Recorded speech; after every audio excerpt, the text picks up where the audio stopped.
Hi friends, so இன்னைக்கு வந்து உங்களுக்கு நான் செஞ்சு காணிக்க போற ரெசிபி ஒரு ஹெல்தியான ஒரு ஸ்வீட் எள்ளு மிட்டாய். கடலை மிட்டாய் எல்லாம் இருக்குல்ல, அது மாதிரி எள்ளு வச்சு பண்ணக்கூடியது. ஸோ இதில் நான் ஒரு கப்பு எள்ளு, வெள்ளை கருப்பு ரெண்டும் மிக்ஸ் பண்ணி எடுத்திருக்கேன். ஏன்னா எனக்கு வந்து அந்த மிக்சரில் பண்ணும்போது அது பார்க்கறதுக்கு ரொம்ப க்யூட்டாக இருந்துச்சு. அப்புறம் ஒரு கப் சர்க்கரை, இது வந்து சுத்தமான ஆர்கானிக் சர்க்கரை. நீங்கள் வந்து நார்மல் கட்டியாக இருக்கக்கூடிய சர்க்கரை யூஸ் பண்ணுறீங்கன்னா அடுப்பில் வச்சு தண்ணி ஊற்றி அது கரைஞ்சோன்னே இருத்துடணும். ஸோ இது வந்து இருக்க தேவையில்லை. ஒரு ஸ்பூன் நெய், ஒரு 1/4 கப்பு தண்ணி. ஸோ ஃபஸ்ட்டு வந்து நான் இதை வந்து என்னோட அந்த மாயர் நான்ஸ்டிக்கில் பண்ணுறேன். ஏன்னா முக்கால்வாசி ஸ்வீட்ஸ் எல்லாம் நான்ஸ்டிக்கில் பண்ணுறது வந்து வசதியாக இருக்கும். ஸோ இதுக்கப்புறம் இதில் வந்து 1/4 கப்பு தண்ணி விடணும். ஸோ இதுக்கு வந்து ரொம்ப தண்ணி விடக்கூடாது, ஒரு 1/4 கப் அளவு போதும். அதுக்கப்புறம்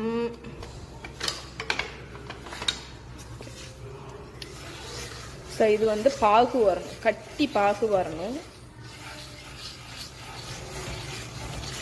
ஸோ நான் ஒரு தப்பு பண்ணிட்டேன். ஆக்சுவலி ஃபஸ்ட்டு வந்து எள்ளை வந்து வறுக்கணும். ஸோ நான் வந்து எள்ளை வறுக்க மறந்துட்டேன். அதனால அடுப்பை ஆஃப் பண்ணிட்டேன். ஆஃப் பண்ணிவிட்டு இன்னொரு பேனில் ஃபஸ்ட்டு எள்ளை வறுத்துட்டு அதுக்கப்புறம் இதை ஆன் பண்ண போகிறேன். ஸோ நீங்கள் என்ன மாதிரி இருக்காதீங்க, பண்ணக்கூடிய பேன்லேயே இந்த பேன்லேயே ஃபஸ்ட்டு எள்ளை வறுத்து எடுத்துட்டு அதுக்கப்புறம் பாகு வைங்க. நான் வந்து ஏதோ ஒரு ஞாபகத்தில் மறந்துட்டேன். ஸோ ட்ரை ஆட்டு வறுக்கணும். இது வறுக்கிறதுக்கு ரொம்ப நேரம்லாம் ஆகாது, படப்படன்னு பொரியும், அவ்வளோதான் விஷயம். பார்த்தீங்களா, இந்த காம்பினேஷன் பார்க்கறதுக்கு அழகாக இருக்குது பார்த்தீங்களா. அதனால தான் எனக்கு வெள்ளையும் கருப்பும் சேர்த்து போட பிடிக்கும். ஸோ இது வறுக்கிற ஸ்டேஜ் பொரியும் போது நான் உங்களுக்கு காணிக்கிறேன். ஸோ இதை விடாமல் கிண்டிகிட்டே இருங்க. பாருங்க, பொரிய ஆரம்பிச்சிடுச்சு, உங்களுக்கு தெரியுதுல்ல. ஸோ எள்ளு வந்து பெண் குழந்தைங்களுக்கு ரொம்ப நல்லது. ஸோ எள்ளு, நல்லெண்ணெய், களி எங்கள் அம்மா செஞ்சாங்கல்ல, அது எல்லாமே வந்து உடம்புக்கு பெண் குழந்தைங்களுக்கு ரொம்ப நல்லது. அதனால் வாரத்தில் ஒருக்காவது சேர்க்க பாருங்கள். ஓகே, ஸோ இது பொரியட்டும். பொரிய ஆரம்பிச்சிருச்சு பாருங்க. ட்ரை பேனில் தான் போட்டு நீங்கள் ஃப்ரை பண்ணணும், உங்களுக்கு தெரியுதுல்ல. இந்த ஸ்டேஜில் கிண்டி இன்னொரு 1 நிமிஷத்தில் நான் இதை அடுப்பை ஆஃப் பண்ணிடுவேன். ஸோ இந்த ஸ்டேஜை பாருங்கள், எப்படி டப்புன்னு பொரியுது பார்த்தீங்களா. இதுதான் ஸ்டேஜ். இப்போ ஆஃப் பண்ணிடலாம். ஸோ அந்த பொரிஞ்ச எள்ளை வந்து நான் இந்த பார்ச்மெண்ட் பேப்பர் யூஸ் பண்ணுவேன், அதனால இதில் வந்து கொட்டி வச்சுட்டேன் நான். ஸோ இது கூல் ஆகட்டும். இந்த ஸ்டேஜில் நம்ம வந்து பாகு வந்து ரெடி பண்ணிடலாம். ஸோ நம்ம சர்க்கரை 1 கப்பும் 1/4 கப்பு தண்ணியும் போட்டு வச்சுருக்கோம்ல, இது வந்து கரையட்டும் நல்லா. ஸோ இது வந்து கொதிக்க ஆரம்பிச்சிருச்சு. இந்த ஸ்டேஜில் 1 ஸ்பூன் நெய், இது வந்து கம்ப்ளீட் ஆப்ஷனல் தான். எனக்கு வந்து இந்த ஃப்ளேவர் பிடிக்கும். நீங்கள் வந்து ஏலக்காய் பொடி கூட 1/4 டீஸ்பூன் இதில் போட்டுக்கலாம், உங்களுக்கு பிடிக்கும் அப்படின்னா. ஸோ இப்போ இந்த இது நல்லா கொதிச்சு திக்காகணும் சிரப்பு. நான் உங்களுக்கு அது காணிக்கிறேன். அந்த ஸ்டேஜில் தான் நம்ம எள்ளை போட்டு மிக்ஸ் பண்ண போகிறோம். இது வந்து நல்லா கொதிக்க ஆரம்பிச்சிருச்சு பாருங்கள், இன்னும் கொதிக்கணும். இது வந்து திக்காகும் உங்களுக்கு. நான் உங்களுக்கு வந்து காணிக்கிறேன். டோட்டலாக ஒரு 3-4 மினிட்ஸ் மீடியம் ஹை ஹீட்டில் வச்சுக்கோங்க. சிரப்பு வந்து திக்காகும். நான் வந்து என்ன சொல்ல, டைமிங் எல்லாம் பார்க்க மாட்டேன், பாகெல்லாம் பார்க்க மாட்டேன். அதுவும் மெயினாக இந்த இதுக்கு தேவையில்லை. ஸோ உங்களுக்கு இது பார்த்தாலே உங்களுக்கு தெரியும், சிரப்பு வந்து நல்ல திக்காகும். அந்த ஸ்டேஜில் தான் நம்ம எள்ளை போடணும். ஸோ இப்போ இதை வந்து கிண்டி கொடுத்துட்டே இருங்க. ஸோ இது டோட்டலாக ஒரு 3 மினிட்ஸ் கொதிச்சாலே போதும். சிரப் வந்து திக்காகும்போது உங்களுக்கு பாகு வந்து ரெடி ஆயிடுச்சுன்னு அர்த்தம். அப்படி இல்லை அப்படின்னா இப்போ பார்த்தாலே உங்களுக்கு தெரியுது பாருங்க எவ்வளோ கட்டியாக இருக்குன்னு.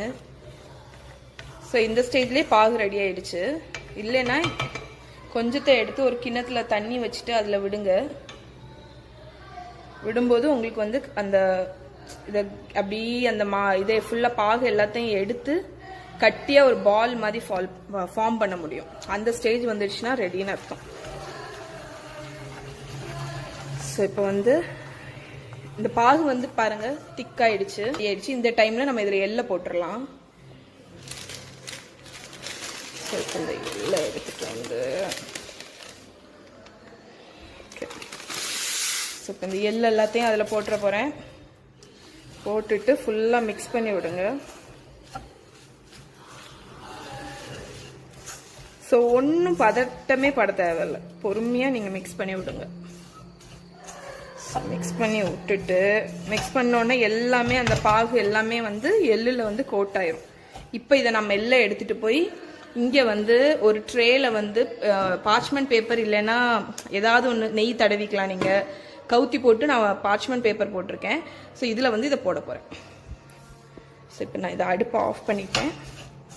ஸோ இப்படி சுருண்டு வருதில்ல, இந்த ஸ்டேஜில் நம்ம திருப்பிடலாம். அதை எடுத்து அதில் கொட்டிட்டு காணிக்கிறேன். ஸோ நான் இப்போ இதை ஃபுல்லாக கொட்டிட்டேன். இப்போ இதை ஈஸியாக ரோல் பண்ணதுக்கு இந்த பார்ச்மெண்ட் பேப்பர் வச்சுருந்தேன்ல, இதை வச்சுட்டு ஒரு சப்பாத்தி கட்டை எடுத்து நல்லா தின்னாட்டு ரோல் பண்ண போகிறேன். ரோல் பண்ணிவிட்டு காணிக்கிறேன்.